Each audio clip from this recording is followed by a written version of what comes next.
What's up, everybody? Welcome back to another video from the 10-7 MMA show. And today I am covering this newly emerged story that Ariel Helwani covered on his show yesterday, talking about Conor McGregor potentially facing Logan Paul in an exhibition boxing match. So this is pretty crazy. Anytime Conor McGregor is back potentially making a fight, it's big news all over the place. Everybody's talking about it. And this is very interesting timing considering what Conor McGregor's been through in the court systems with that verdict that recently basically was a catastrophe in his life, sending sponsors running from him, having many stores and brand names remove Proper 12 from their shelves.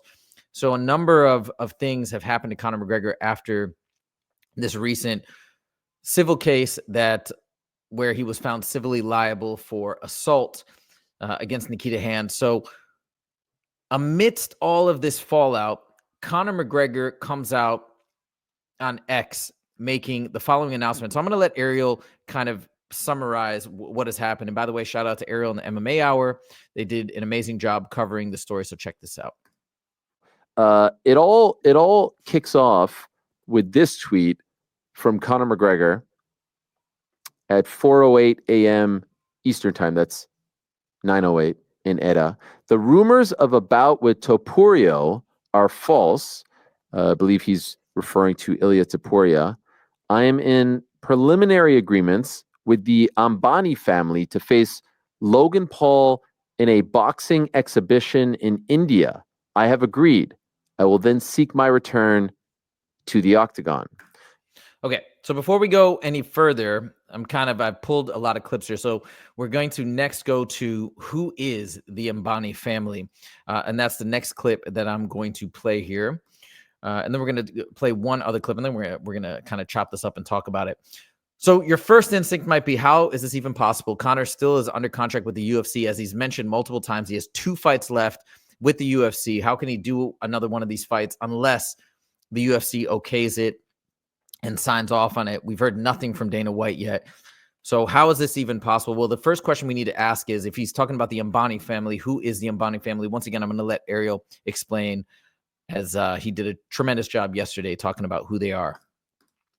This is the Ambani family. The legacy, if you will, started with, and I apologize if I'm mispronouncing the names, Dhirubhai Ambani founded Reliance Industries. Reliance Industries is an Indian multinational conglomerate headquartered in Mumbai.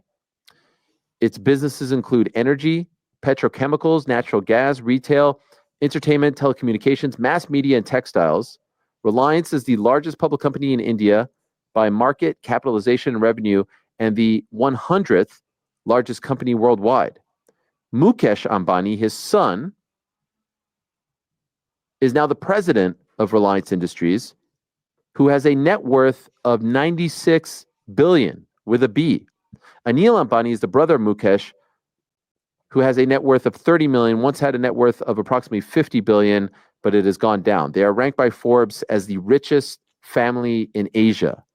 So this is a real family with obviously an infinite amount of funds to their name. They could certainly pull off something like this. So now you may be asking yourself, okay, how is this possible? How can Logan?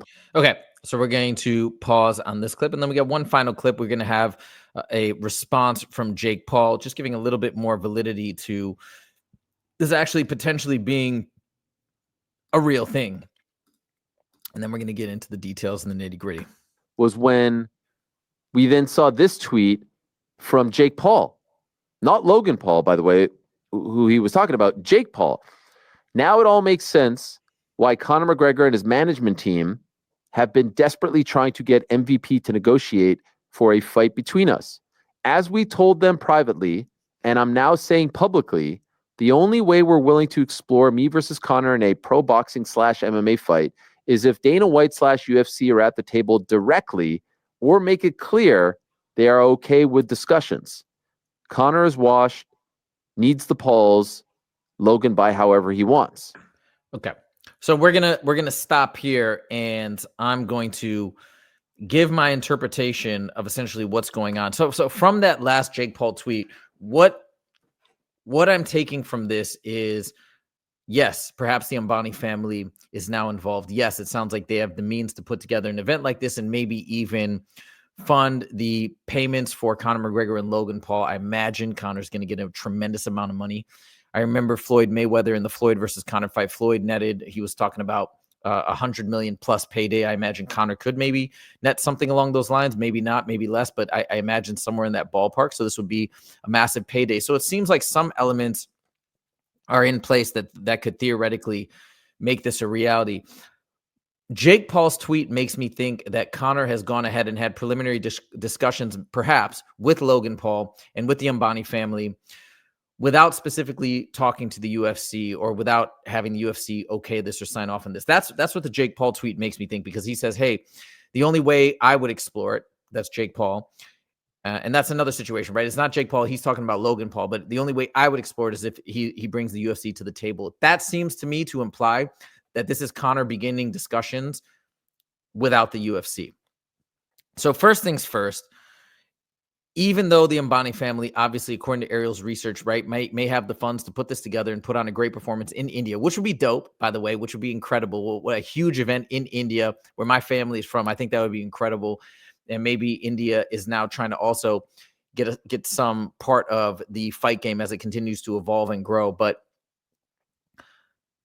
again, Conor McGregor is under contract. I imagine his initial thought to get around his potential contract is to have it be an exhibition as opposed to be a professional bout. I still don't know how this would unfold if the UFC would try to block it. Are they able to contractually block it if they don't want Conor to do it? I don't know. I think there's a lot of unknowns and questions that have to be answered. Would Dana White sign off on this? I don't know. Now, the one issue that I could see, of course, with having the biggest star in the UFC probably still go out and box is if he loses, that could hurt the brand and the validity of the UFC as a fighting organization, even though they're two completely different sports. Let's talk about a couple of things. First of all, where is this coming from? I imagine, as I mentioned, this civil suit that has now unfolded to leading to Conor to lose all these sponsorship deals, product placements, etc. I think he's in dire financial straits. I'm going to tell you why. Jesse on Fire has talked about this, and I've talked about this with Justin on the show many times. I know Justin and other people have said, well, Conor's set for life. He made $150 million here. He's getting this much money there. He's made this much money in fights. He made that much money at the Floyd Mayweather fight. Look, the amount of money that a person makes is irrelevant to their financial status and their financial safety. Let me tell you why. And this is something that my dad has told me time and again over the years. And I've also seen it with all the different folks that I've worked for, people that I've worked with, etc. If you don't have your habits correct, and if you don't have your lifestyle dialed in and the proper restraints on your spending in place, the amount of money you make is irrelevant, because the more money you make, the more things you can find to purchase. And if you let certain lifestyle choices go out of control, it's totally irrelevant. In fact, the more money you make can be more detrimental, because the greater amount of financial leverage you have to take out loans and go deeper and deeper into debt, especially if you're buying homes at 20 or 30% down or whatever, buying boats, buying all these things, traveling, doing all these crazy things, your expenses can go up somewhat exponentially. And then as the well runs dry, as it may be seeming to do here, you can be in massive financial dire straits. So just imagine, with the homes he's purchased, with all these luxury items that are simply rapidly depreciating assets, with his yacht, with his Lamborghini boat. I'm sure there's so many other things that he's purchased. I'm sure he's purchased insane amounts of jewelry, customized jewelry. How can you even resell that stuff, right? You're probably reselling it at a fraction of the cost, regardless of the value of the raw materials. So he's probably done this. You can tell just the way he lives his life. And now, as the well is seeming to run dry, I imagine he's urgent to get a fight booked. And it's just my take. I think he probably needs to get something going here. Okay.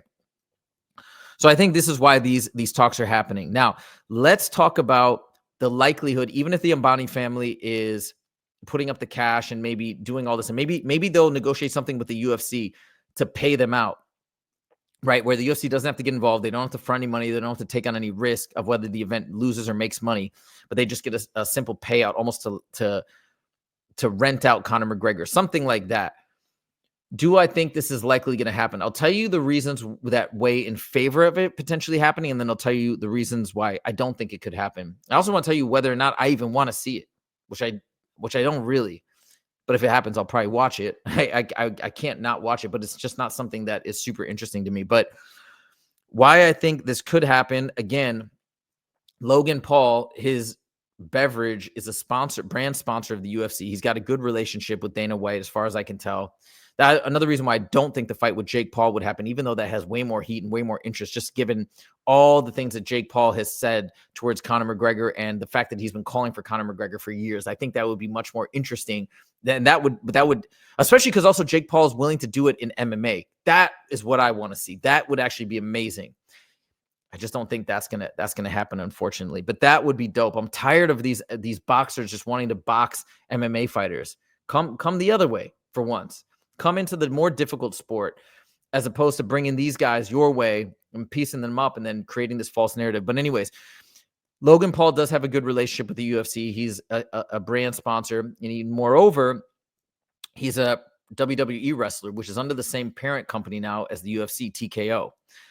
So all of these things make me think that potentially this could even be about that could be scheduled within the contract of Conor McGregor, or maybe something that would be allowed, but still obligate Conor to have these remaining 2 fights in the UFC. I don't know. So these are the points weighing in favor of something like this potentially happening. Now, weighing against it, again, does this damage the brand of the UFC? I tend to think it does in the eyes of casuals or new fans or whatnot.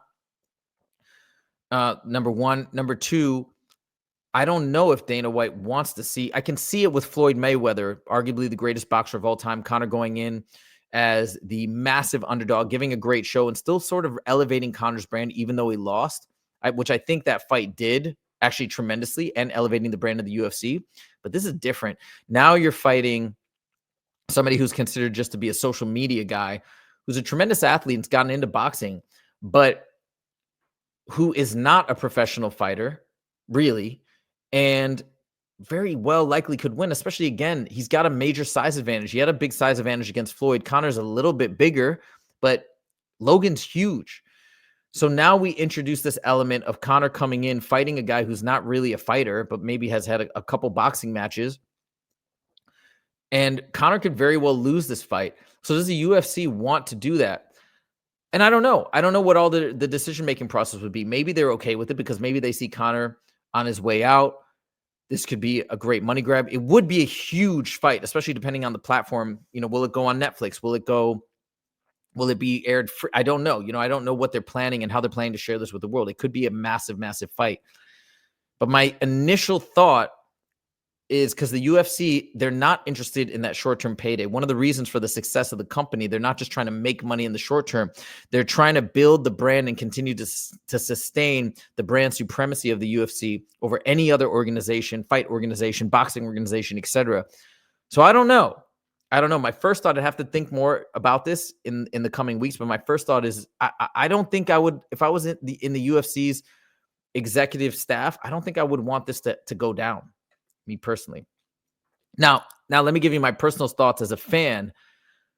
Do I even want to see this? I frankly, I don't. Again, it's a little bit hypocritical because I'm saying if it was out there, I would have to see it because Conor McGregor, he's must-see TV, but it's not. I want to see Conor fight in MMA. And if he's going to fight one of the Paul brothers, I'd love to see that in mixed martial arts in the octagon. Why not? Let's go. Logan Paul already has a size advantage. He's got a wrestling background. I think he could do a decent job in MMA, but let's put it in the octagon. Let's let these guys come over and actually push themselves in that way versus the UFC and the mixed martial artists, the true fighters constantly going the other way. That's my 2 cents. But really, I don't know. I just don't want to see it. I'd love to see Conor get back in there and fight somebody else in the UFC, get him back in there into his home, into where he built his name, into the place where we have real fighting. So that's my initial thoughts on this. Will this happen? Will this go down? I guess time will tell. But that's my initial reaction and prediction. I don't think so. I don't think so. But again, I laid out the reasons why I could. I guess we'll see what happens. Let me know what you guys think in the comments. I want to know, one, do you think this could go down after hearing my thoughts and my arguments? Number two, do you want to see this go down? And number three, would you be more interested in seeing Jake Paul against Conor versus Logan Paul against Conor? And again, I think we have major issues. I think the Jake Paul fight against Conor is very unlikely to happen after all the negative things that Jake has said about the UFC and about Dana White. And there's no way a co-promotion would happen. I think Brendan Schaub had a great video earlier in this week about, there's no way a co-promotion would ever happen. And it takes no rocket scientist to understand that the UFC, again, protecting the legacy and the strength of the brand, they wouldn't do it. They wouldn't be like, hey, we're going to have a UFC fighter fight a PFL fighter, because if the UFC fighter loses, it could damage the brand. What could happen theoretically is you could buy out somebody maybe from the PFL contract, bring them in officially under the UFC banner, and then have the fight sanctioned by the UFC, or have the fight held by the UFC. But again, because of all the negativity with Jake Paul and the UFC, I just don't think that's going to happen. So anyways, let me know what you guys think in the comments. Thank you guys so much for joining.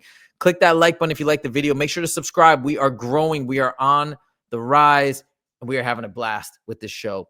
So anyways, thank you guys so much, and we will see you in the next video. Take it easy.